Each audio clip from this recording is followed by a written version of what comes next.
Loin d'être une réjouissance, cette journée internationale des femmes est pour l'Union du personnel féminin du MAEP l'occasion de mener des réflexions sur les nombreux défis liés à l'épanouissement des femmes agricultrices, notamment les solutions numériques innovantes pouvant impacter l'apport des femmes à l'économie en général et au secteur agricole en particulier. Le jeudi 16 mars 2023, à la salle bleue du ministère et en présence du ministre de l'Agriculture, l'Union du personnel féminin du MAEP a profité de l'organisation de la GIF pour mener d'importantes réflexions sur ces quelques sujets cruciaux. Selon le rapport Gros Plan sur l'égalité des sexes 2022 d'ONU, femmes, le manque d'inclusion de la gente féminine a des répercussions financières énormes.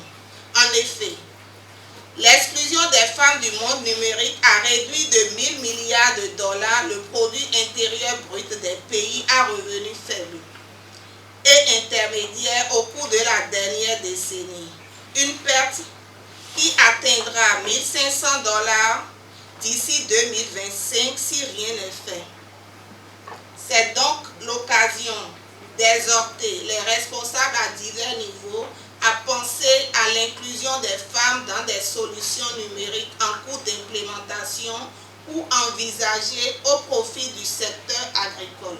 La vraie émancipation, disait Thomas Sankara, est celle qui responsabilise la femme. Le ministre Gaston Dossoui entend jouer sa partition. Il a rassuré l'Union du personnel féminin sur son implication réelle dans la promotion de la femme. En donnant un contenu technique et professionnel à cette journée de réflexion sur le droit de la femme et en adaptant le thème à la problématique de notre secteur, vous avez du mérite. Je ne sais pas promettre.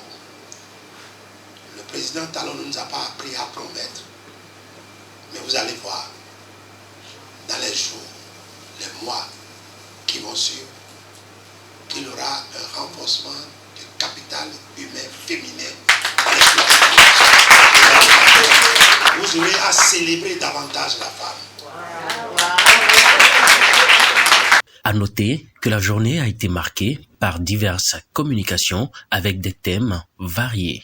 Le samedi 18 mars 2023, un tour cette fois-ci à l'ATDA du Pôle 7 pour la clôture de la foire agroalimentaire organisée par l'UPF MAEP. 5 jours d'exposition de plusieurs variétés de cultures agricoles qui s'achèvent. Ces efforts des organisateurs conjugués à la qualité de vos produits et surtout de votre accueil ont abouti aux bons résultats dont nous pouvons aujourd'hui nous réjouir.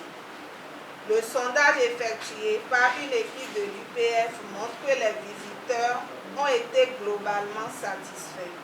Au thème de ces 5 jours riches en découvertes et relations d'affaires, c'est le cas typique de la forêt qui vient de témoigner.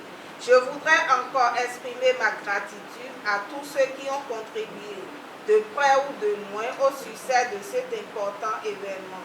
Dans le rang des femmes agricultrices qui ont exposé lors de cette foire, 3 d'entre elles ont reçu une distinction selon des critères bien précis. Les critères qui ont coordonné la sélection de ces 3 meilleures forêts sont au nombre de 6. Nous avons, entre autres, le caractère innovant du produit, dont le type d'emballage et la solution qu'apporte le produit sur le marché, qui est le numéro 1. Le second, c'est le contrôle de la qualité du produit, qui comprend l'analyse du produit par un laboratoire accrédité, l'hygiène du stand. Le troisième, c'est la stratégie de marketing, y compris la présentation du produit, l'accueil des clients et l'accessibilité du produit sur le marché. Le quatrième, c'est la légalité de l'entreprise. Cinquième, c'est la certification du produit par la BSSA. Et le 6e, c'est le respect des mesures barrières contre la pandémie. Le représentant du directeur de l'Agence territoriale de développement agricole du Pôle 7 a salué la détermination des femmes de l'UPF et a prodigué de précieux conseils avant de clore officiellement la foire.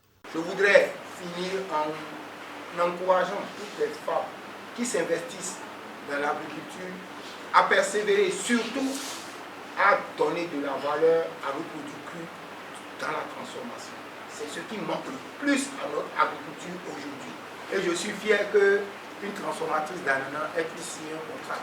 J'espère que les autres aussi vont en signer à l'avenir et que chaque année, nous allons accompagner le BPF à faire davantage. C'est sur ces mots que je vais déclarer close la foire agroalimentaire 2023 organisée par BPF.